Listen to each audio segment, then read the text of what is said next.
Well, hello everyone. It's the bonus quiz for 8.8. They're giving us some data here, and they're asking us what would best model this data. And they give us four choices here. One from earlier in the course, a line. Another is from our current position in the course, that is a quadratic, a parabola. And they give us two choices there, one with the leading coefficient greater than 0, positive times x squared, in which case we're going to have a parabola that opens upward. And then another case here where a is less than 0, in which case the graph opens downwards. So we have a choice of a line, a parabola opening up or opening down, and then a catch-all situation here where it's neither quadratic nor linear. And maybe it will be our next curve that we'll be introducing in Chapter 9, exponential. Well, the way to look at this data is to imagine the point dead center of the top of the bar. And so I have 5 data points here, and the x-axis is months, and they skip a month. We go from January to March to May to July to September. This is measuring sunshine in the desert by some factor. We don't know what it is. Maybe it's percent of sunny days. At any rate, May is the sunniest time. The game of fitting a curve to data is one that involves computers and calculators. Humans really don't do this, but we can get a feel for it in terms of kind of curve best fits this in general. And I think you can see I'm tracing it. It really looks like it's going to be parabolic and that it's going to be opening down. And that's the case where the leading coefficient is less than 0. And so our answer here is C, quadratic opening down. Now, all that's good. I just wanted to show you something even more interesting. Let me open up Wolfram Alpha page here and show you what I've done. I've taken the data here and I've changed it into ordered pairs. So January is going to be 1 over, March is going to be 3, May is 5, and July is 7, and so on. That's the x-coordinate of the ordered pair, and then I did my best to figure out what this reads to on the y-coordinate. So this looks to me like 1 over and about 62 up. This is 3 over and 68 or so up. So what I did was I changed everything into ordered pairs, and then I put them into Wolfram Alpha, and I said fit. Now I could have said specifically do quadratic fit, but I wanted to show you that you can give Wolfram Alpha data, and you could say just go find me the best fitting curve for that, and that's what I did here. And it found 3. It found one from trigonometry periodic. It found our quadratic that we were dealing with here, and it actually creates the equation for the best fit for that quadratic. Now that's really phenomenal. And it also found a cubic that was very close. Now it has a way of telling you which of these is the best, and that's the diagnostic for the fit. And in particular, this is the one I always look at. It's the easiest. The closer this is to 1, the closer r squared is equal to 1, the closer the graph fits the data. Now they're all pretty close, but the cubic is the best, and then the periodic, and then the quadratic. Now check this out. It actually draws all 3 of those, and you can see the periodic function really does come close to all 5 points. And then the cubic, which was the best, is right there, and then the quadratic, which is nearly atop the cubic, is in purple. So problem 2 is a wonderful moment in our course when we've become empowered enough to actually work optimization problems, maximum and minimum problems. And that's the game afoot here with this word problem. Now, essentially what we have here is a barn. And the word problem says that we're given 60 feet of fencing material. And we're told that we need to construct a rectangular area off of that barn for a garden area. And the game here is to maximize this area here. How do we cut 60 feet of fence so that the resulting rectangle is at a maximum?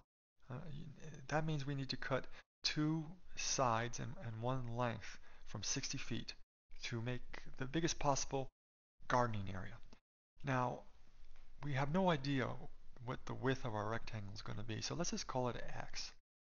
And now what I want to do is find the length of this rectangle in terms of the existing variable. I don't want to call the width y if I can avoid that, and I can because the overall length here is 60. So This length here is going to be 60 minus this minus this. Think about that. That will come clearer.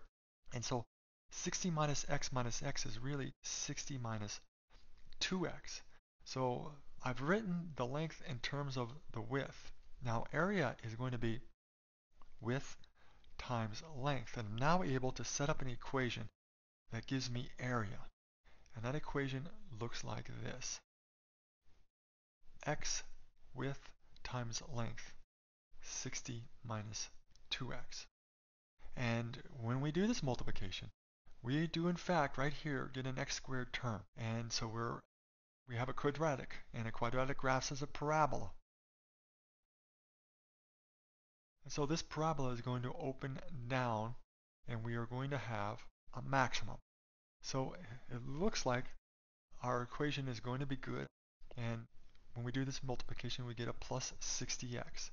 So there's our quadratic, and vertex will represent the maximum area. And so how do we find the vertex? The classic way where you put this into vertex form.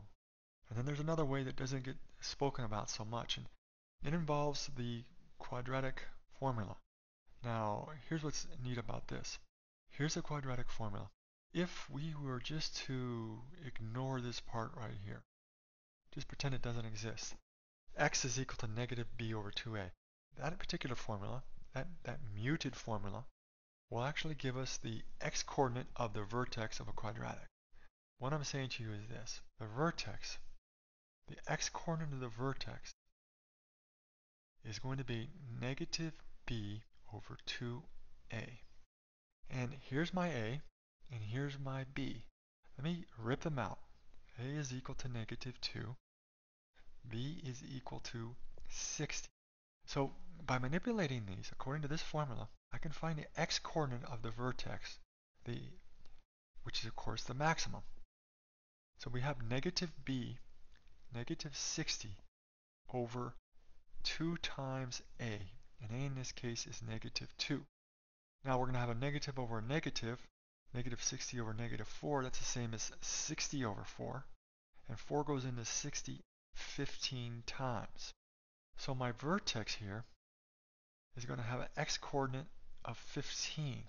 So I now know the width of my maximum area when x is equal to 15.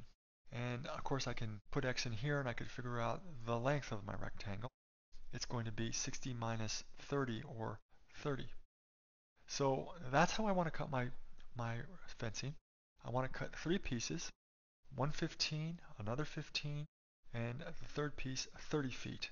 And if I build my fence like that, I'll get a maximum area. Now, what is that area? Well, it's going to be 30 times 15, and that's 450.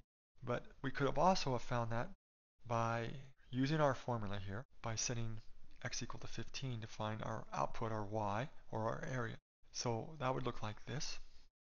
15 squared plus 60 times 15. And if you were to crunch this out, lo and behold, you're also going to get 450. The maximum area that the farmer can enclose with 60 feet of fence is 450 square feet. And the dimensions of the garden, those are the inputs into MathXL that will bring me home. The vertex is going to be 15, 450. As you go on in math, you're going to have more optimization problems, and so this is just the start. It's one of the things that makes calculus so powerful, its ability to get to these answers faster than mere algebra does. I hope that helps, and I'll be talking to you again soon.